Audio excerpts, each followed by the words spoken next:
চলুন বন্ধুরা আপনাদের সাথে শেয়ার করি মা বাড়ি থেকে কী কী পাঠিয়েছে আমাদের জন্য। আগের ব্লগে তো আপনাদেরকে বলেছিলাম যে ভাইয়ের সাথে দেখা করতে গিয়েছিলাম, মা ভাইয়ের হাতে কিছু জিনিসপত্র পাঠিয়েছে। তাহলে চলুন দেখে নিই যে কী কী পাঠিয়েছে।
নিয়ে বসেছে এই যে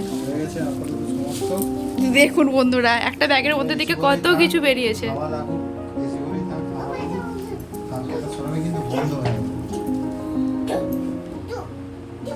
মিষ্টিটা কেমন খেতে? মিষ্টি তো মিষ্টির মতনই খেতে হয়। মিষ্টি কি আর টকের ঝালের মতন খেতে হবে, লঙ্কার মতো? আমি খাবো না, আমি খাবো না। আমি তো খাবো, আজ নয় কাল, কালকেও তো খাবো রে বাবা। তাহলে চলুন বন্ধুরা আমি গুছিয়ে নিই। তার সাথে সাথে আজকের মতো ব্লগটা এখানেই শেষ করছি। দেখা হচ্ছে অন্য একটি ব্লগে। বাই বাই, সবাই ভালো থাকবেন, সুস্থ থাকবেন।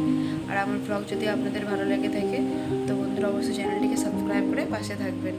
আর একটা লাইক কমেন্ট করে জানাবেন অবশ্যই কেমন লাগলো।